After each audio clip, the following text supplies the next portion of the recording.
اور اب بھی ہمارا تقاضا صرف یہی تھا کہ پبلک سروس کمیشن میں ایک خالی نشست، جو کہ ہمارا حق ہے، ہم کوئٹہ سٹی کا 5واں حصہ ہے، 20% ہماری آبادی ہے کوئٹہ شہر کی، ہمیں ایک سیٹ چاہیے، ایک نشست ہماری ریزرو ہے، اگر نہیں ہے ہونی چاہیے۔ 3 سال تک لڑتا رہا، اور پھر آئے دن اخبارات میں دیتے ہیں کہ 35,000 اسامیاں۔ کون سی 35,000 اسامیاں کس کو دی گئیں؟ کن کن میں یہ اسامیاں بانٹی گئیں؟ کیا ہمارا حصہ اس میں 15-20 اسامیاں نہیں بنتی تھی؟ ان باتوں کو لے کر اپنے عوام کے حقوق کی خاطر ہم اٹھے ہیں اور لڑے ہیں۔ کوئی ذاتی مفاد اگر ہمیں عزیز ہوتا تو آج میں آپ کے سامنے آ کے کھڑا نہ ہوتا۔ جیسے وہ خود بھاگ کے چلا گیا، شاید میں بھی کہیں چکتا پھر رہا ہوتا اور بھاگ چکا ہوتا۔ لیکن جس دن ہم نے آپ کے ساتھ وعدہ کیا تھا کہ ہم آپ کا ساتھ چھوڑ کے بھاگنے والے نہیں ہیں، ہم آج بھی اسی بات پر قائم ہیں۔ ہم آج بھی آپ کے ساتھ کھڑے ہیں، ہم آج بھی اپنے عوام میں ہیں اور اپنے لوگوں میں ہیں۔ اپنے لوگوں کو چھوڑ کر کہیں نہیں بھاگیں گے، نہ کبھی آپ کا ہاتھ کسی کے ہاتھ میں تھمائیں گے، نہ کبھی آپ کا ہاتھ کسی دوسرے کے ہاتھ میں تھمائیں گے۔ نہ میں نے، خدا گواہ ہے، اپنے کسی ذاتی کاروبار کو بچانے کے لیے معاہدے کیے ہیں، نہ میں نے کسی خاص طبقے کے ساتھ جا کے ہاتھ ملایا ہے تاکہ لوگ میرے کاروبار کی طرف نہ دیکھیں۔ کوئلے کی کانوں کو بچانے کے لیے میں نے کسی کی طرف میں نے نہیں دوستی کا ہاتھ بڑھایا، نہ ہی اپنی قوم کو دل فریب نعروں سے بہلانے کی کوشش کی ہے۔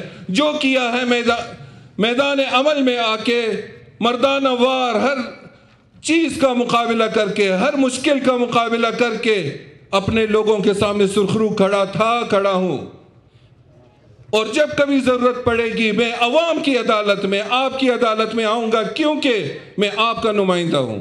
آپ نے مجھے اس قابل بنایا ہے کہ میں جاؤں اور آپ کے حق کے لیے لڑوں۔ پوچھتا ہوں میں ان سب سے، کسی کو یہ حق نہیں پہنچتا کہ آ کے ہمارے اوپر تنقید کرے، سوائے آپ کے۔ آپ آ کے ہمارا گریبان بھی پکڑ سکتے ہیں۔ کہتے ہیں کہ ہمیں چانس نہیں ملا۔ کیسے نہیں ملا چانس؟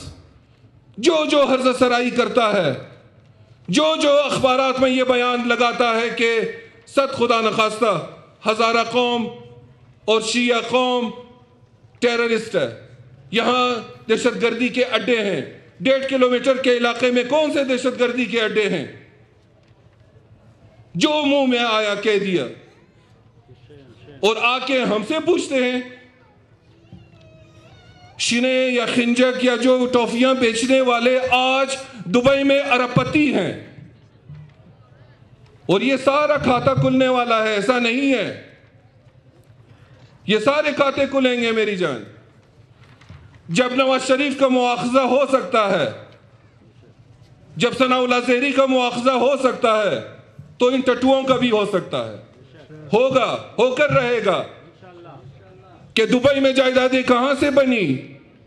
مریاباد کا امیر ترین شخص تم کیسے بنے؟ یہ جواب پہلے تم دو، اس کے بعد آ کے تنقید کرو۔ ہمیں تو آئے ہوئے بقول آپ کے جمعہ 8 دن ہوتے ہیں۔ آپ تو کہتے ہیں کہ ہم پیدائشی سیاستدان ہیں۔ کون سی سیاست؟ کہاں کی سیاست؟ جب آپ کو لوگوں نے بھیجا، نائب ناظم بنا کے بھیجا، تب تو آپ نے کہا کہ مجھے پشتونخوا نے بنا کے بھیجا ہے۔ تب تو آپ نے ڈینائی کیا تھا سینکڑوں لوگوں کی موجودگی میں۔ میں تو ہمیشہ کہتا ہوں کہ میں آپ کی وجہ سے ہوں، آپ ہیں تو میں ہوں۔ ہم نے تو کبھی کسی ایرے غیرے کا نام نہیں لیا۔ اور پھر بعض دوسرے منچلے آئے دن آ کے یہاں تماشا اور ڈرامہ بازی کرتے ہیں. جب آپ کے پاس طاقت تھی، جب آپ کے پاس قدرت تھی، آپ نے کیا کیا؟ آپ کے در پہ کوئی ڈر کے مارے آ نہیں سکتا تھا. اسی طرح سے میں پوچھتا ہوں ان سارے خود ساختہ اسکالر سے، ان سارے قوم کے درد مندوں سے، خود ساختہ درد مند، اپنے بچوں کو آسٹریلیا امریکہ سیٹل کر کے خود جب تک نوکریوں میں تھے کسی ایک شخص کو نوکری پر نہیں لگایا، کسی کی داد رسی نہیں کی. آج جب 78 سال کی عمر، 80 سال کی عمر ہو گئی ہے، اپنے بچوں کو امریکہ، کینیڈا، آسٹریلیا سیٹل کر کے تو آپ کو قوم کی یاد آ گئی ہے. اپنے بیٹکوں سے باہر نکلتے نہیں ہو، ساری رات بیٹکوں میں تماشا، دن کے 2 بجے تمہاری صبح ہوتی ہے اور پھر تم کو قوم کی یاد آتی ہے. لعنت بھیجتا ہوں میں ایسی سوچ رکھنے والوں پر، میں لعنت بھیجتا ہوں اس طرح کی لیڈرشپ پر، میں لعنت بھیجتا ہوں اس طرح کے لوگوں پر جو کہ آ کے پوری قوم کو گمراہ کر کے اور اپنی راہ پر ڈالنے کی کوشش کرتے ہیں بغیر یہ سوچے کہ یہ وہ غیور قوم ہے. اتنا ظلم برداشت کرنے کے باوجود آج بھی ڈٹے ہوئے ہیں، حق پر ڈٹے ہوئے ہیں. ہم پر الزام لگایا جاتا ہے کہ یہ اسٹیبلشمنٹ کی بات کرتے ہیں. ہاں، میں کرتا ہوں یہ بات کہ ہم پاکستانی ہیں، ہم ہیں پاکستانی. ہم سے یہ ہمارا امتیاز کوئی نہیں چھین سکتا. ہم اس دھرتی کے باشندے ہیں، ہمارا خمیر اس مٹی سے اٹھا ہے. اور میں ان کو بھی پیغام دیتا ہوں جو کہ ہمیں ایک عجیب ڈگر پہ لگا کے جنہوں نے چھوڑ دیا ہے کہ آپ ثابت کرو کہ آپ پاکستانی ہیں، آپ ثابت کرو کہ آپ مسلمان ہیں، آپ ثابت کرو کہ آپ ٹیررسٹ نہیں ہیں. اللہ کے فضل سے ہم پاکستانی ہیں، پاکستانی تھے، اس وقت بھی پاکستانی تھے جب تم نہیں تھے پاکستانی.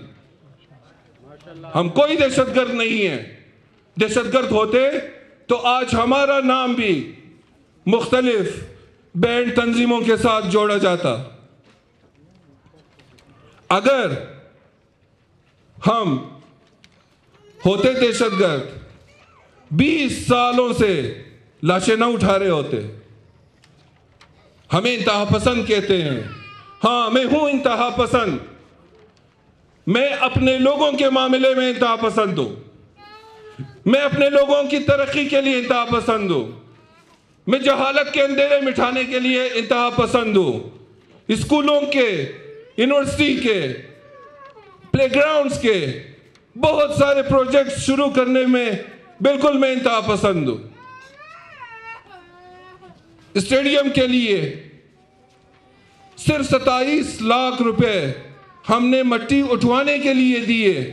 اخباروں میں بیان دیتے ہیں کہ 1 کروڑ روپے صرف چند واش رومز کے لیے. کام اگر کیا ہوتا تو تمہیں پتا ہوتا کہ ریٹس کیا ہیں کام کے.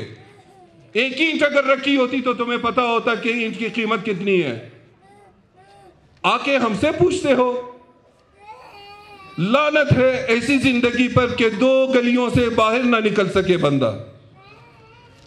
ہم تو پاکستان بھر میں جب ہم کہتے ہیں کہ ہمارا رشتہ پاکستان بھر کے مومنین سے، پاکستان بھر کے شیعوں سے، پاکستان بھر کے مظلوموں سے ہے، تو جب کبھی پاکستان کے کسی کونے میں کوئی واقعہ ہوتا ہے ہم پہنچ بھی جاتے ہیں. ہم جا کے اظہار یکجہتی بھی کرتے ہیں.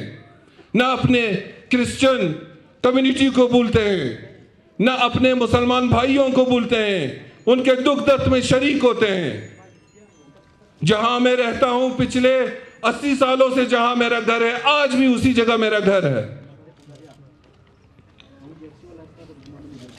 میرے بھائیوں، وقت بہت زیادہ ہو چلا ہے. ہمارے بہت ساری باتیں آپ سے کر رہی تھی، بہت زیادہ باتیں. اب بھی آپ کے پروجیکٹس جس کا میں ہمیشہ ذکر کرتا ہوں وہ آپ کی امانت ہے. آپ کے پیسے حکومت بلوچستان کے پاس پڑے ہوئے ہیں. حکومت بلوچستان آپ کا مقروض ہے. یونیورسٹی کے 46 کروڑ روپے پڑے ہوئے ہیں. ہاؤسنگ اسکیم کے جو کہ بیواؤں یتیموں کے لیے ہے، اس کے 38 کروڑ روپے کام اب بھی جاری ہے۔ زمین ہم نے خود خریدی ہے۔ عجیب، ہم زمین خریدیں اپنے شہداء کے بچوں کے لیے، ان کے بیواؤں کے لیے، آپ زمین خرید کر قیمتیں بڑھاؤ، ایک مافیا بناؤ اور 50 لاکھ کی زمین کو 2.5 کروڑ روپے میں سرکولیٹ کر کے بیچو، لوگوں کے لیے عرصہ حیات تنگ کرو، اور پھر لیڈر بھی تم، ہزارہ بھی تم۔ جہاں یہ ہاؤسنگ اسکیم بن رہی ہے اس کے ساتھ ایک زمین انہوں نے بھی خریدی ہے ڈانس کلب بنانے کے لیے۔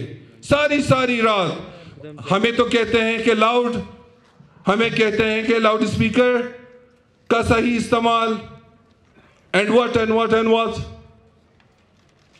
اگر ساری رات آپ ناچ گانا کر کے لوگوں کی نیندیں حرام کرتے ہیں، اس وقت آپ کو لوگوں کے آرام کا خیال نہیں آتا؟ کس عمل کا میں ذکر کروں؟ ہر قول اور فعل میں تضاد، ہر قول اور فعل میں تضاد۔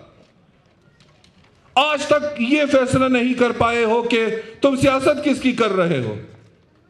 آیا تم پاکستان کی سیاست کر رہے ہو یا بامیان کی؟